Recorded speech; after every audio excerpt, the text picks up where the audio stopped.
Hi guys, so this is a mega video in the spirit of the video we did on so, which seemed to be quite popular.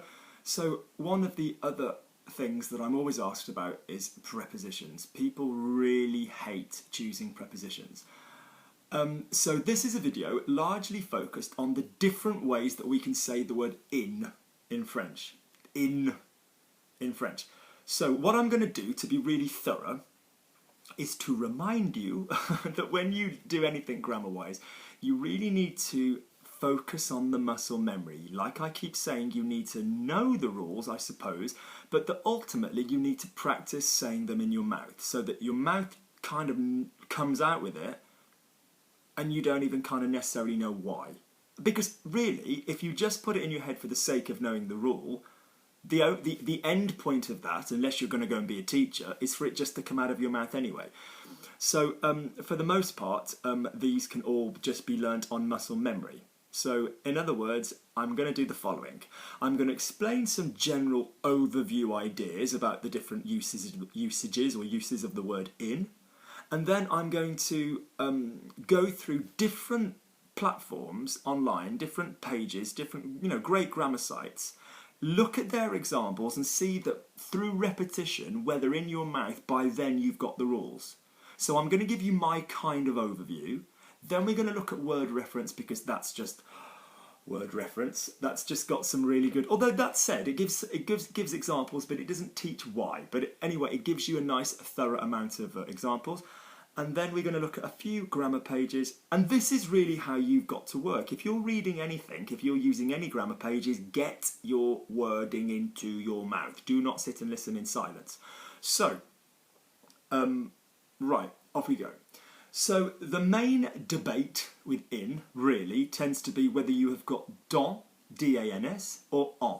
All of this will be underneath in the descriptions. So if you've got dans, D-A-N-S. Firstly, can I say you are not saying the word dans, which is D-O-N-T. So let's make that really clear. Secondly, dans tends to be very much focused on in a movement way or inside something. So more on the physical plane. I'll say that again. Dans tends to be on the physical plane. I'm not saying across the board exclusively, but if you are slightly more figurative or you're using the word in other ways. I've got a really annoying piece of hair, I do apologise. It's like I'm becoming Clark Kent with the Superman curl. More Clark Kent than Superman. So it will be very physically going in. Alright, so for example, in my bag, dans mon sac, because it's physically inside my bag. I'm entering the building, so it will often be used with verbs. So j'entre dans. I entered the living room, je suis entré dans, you need it with entré. So it will very much be a movemented in, all right? That's just the general idea to think about. Where else do we use dans? Dans is used for, with the expression in a month, it can go both ways. If you're talking about, in a month, I'm going to see my friends in Besançon, dans un mois. So if it's talking about future plans that you are going to do, yeah, in a week, I'll come and see you, dans une semaine. However, the phrase in a week, in a month, in a day, in an hour can also be used to say how long it took you to do something, or how long it takes you to do something. So I can read this book in a week. Yeah, moi je peux lire ce livre en une semaine. That will be en. In English, in a week, they sound the same. So the one that's coming up, as in a week from now, dans une semaine, in 3 hours, as in I completed the marathon in 3 hours, whatever. Is that doable? Yes. En 3 heures, that will be en. Next rule with dans and en. When you're talking countries, and I've done this before, and I think I've done an individual video, and I will try and attach that underneath. Do remind me underneath in the comments if I don't. En will be used for large, feminine, open spaces like countries or some regions, and the masculine equivalent will be o. Now, en and o are not diametrically opposed normally, are they? They're not opposites. The opposite of o is à la, but with spaces we tend to do this. So, for example, in France, en France, in England, en Angleterre, in Ireland, en Irlande, as opposed to masculine countries, au Maroc, au Canada, au Japon. To remind you, a masculine country often will be a country which doesn't end in an E, but there are examples that are different. Like, for example, au Mexique, because you wouldn't say, because in Spanish, Mexico or Mexico, we know that that's sort of male, and that sort of links to French. We sort of, those languages grew up together, if you will. So we sort of kind of know Mexico as masculine. Nothing against the beautiful women of Mexico. So, and they're freaking amazing food. Fried ice cream, you'll never go back. So the fact of the matter is then that in a country can either be en or au, or aux if it's a plural country. Well, let me talk around the bush a little bit about en. So en will be used for words where you don't then have an article before your main noun. So this is very clear. Dans will be normally followed by an article. That means in a, in the, in this. So dans un, dans une, dans le, dans la, dans les, dans ce, dans cette. Whereas en will go straight into your noun. En larmes, in tears. En effet, in effect. En principe, in principle. He's in class, en classe. Yeah? In the process of, en train de. It will go straight into your main word. Notice that the dans won't do that. It'll need a the word. There are a few examples where en will go into an article, but that's something that I'd always say to people. En, again, if you're not physically always in the place, that gets confusing, because if you are in a country, you would go, Luke, I'm very much in France, but you're kind of not physically in. I know we're getting a bit metaphysical debate here, but you're not physically inside the land of France. You're on the French territory. That one gets a bit confusing, but the fact is, in France, en France, okay?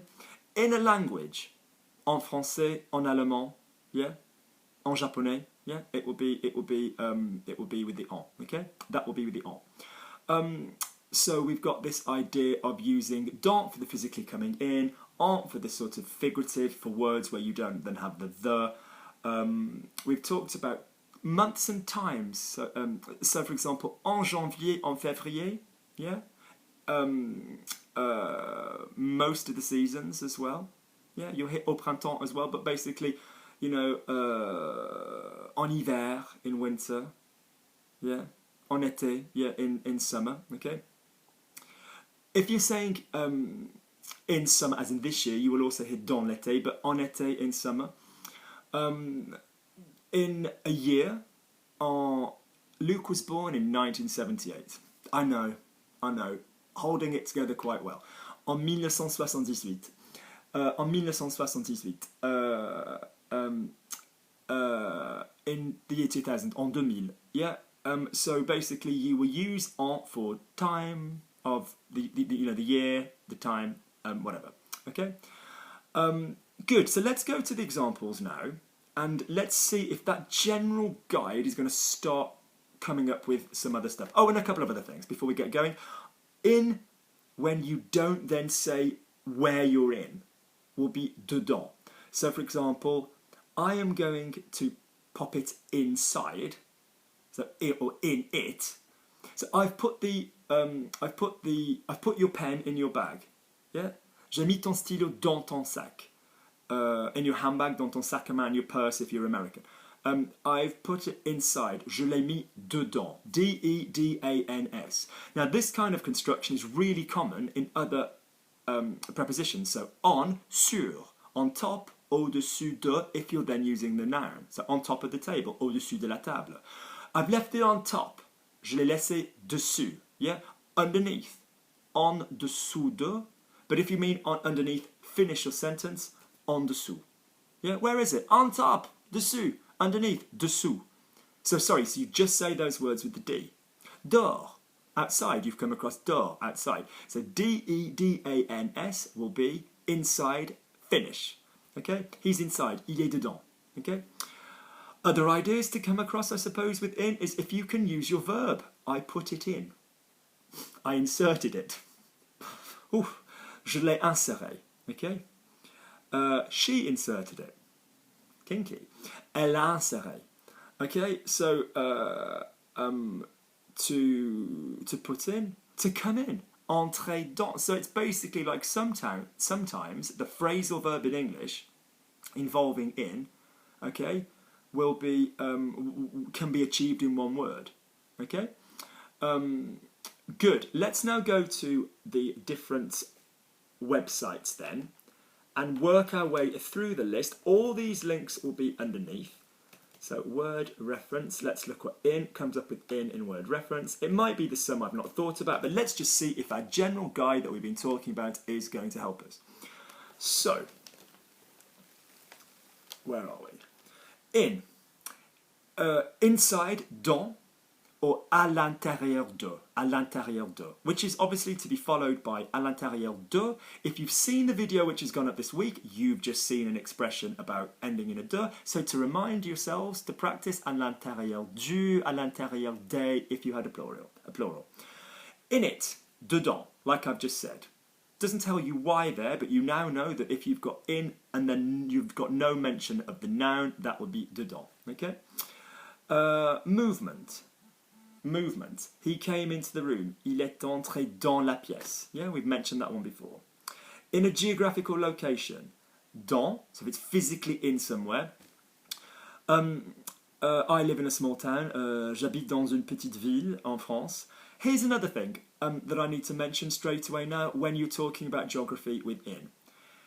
The phrase à, au comes up and it bothers English speakers. I'm in the pharmacy. Je suis à la pharmacie. They say. Why are we using à? Can I remind you that in a city, je suis à Paris, as well as je vais à Paris. So you're kind of using the word à like at. Like at. So where are you? I'm at the pharmacy. That doesn't sound quite so cray-cray in English, does it? That sounds better. So je suis à la pharmacie. I'm in the baker's. Je suis à la boulangerie. I'm in the cake shop. I keep mentioning cake shop. I can't eat in there. I'm allergic. But je suis à la pâtisserie. So I'm at the cinema. Je suis au cinéma. So you will hear dans le parc, in the park, but you will very commonly, sometimes more commonly, hear au parc. So don't be confused with that. What I'm saying is if your expression requires physically inside, really specifically dans, fine, use your dans. But if you could get away in English with an at, go with the at. It's very, very French, okay? So, good. So in a geographical location, it's talking about masculine countries, en and à and all of this business. Good. We'll come on to that in a second. I think that's going to crop up in some of the example websites. All I would just say is that if you're talking about American states, they differ, depending which state you are. So you can have en Californie. Now, that's boring answer. California, and I'm not stepping into politics with Mr. Trump, but obviously used to be Spanish territory, well, Hispanic territory, Mexico. So, no, it used to be Spanish territory as well when Mexico was part of the Spanish Empire. So basically, it was a feminine word, California, ends in an A, it's feminine in Spanish. So that's kind of travelled through to the French, so en, feminine, en Californie, okay? À l'intérieur again. I put it in, inside, je l'ai mis à l'intérieur, that's come up again. Time within, the time it takes you to do something, en, lovely. So where are we? Let me read the examples out. I'll be leaving in March. Okay, so je partirai en mars, because with months we use en. We've talked about that example. Call me again in 2 days. That talks about the delay. Yeah. Rappelle-moi dans 2 jours. We've spoken about that example. Okay. She works in marketing. If you are working in a sector. Okay. Now, I have heard many times en, okay, for that one in French. Il bosse en informatique, he works in IT. But elle travaille dans le marketing if you are in the world of marketing. But notice, dans needs the, like I've said. So that would have to be dans l'informatique as opposed to en informatique. Dans needs the. All right? Indicating a language. She spoke to me in Spanish. Elle m'a parlé en espagnol.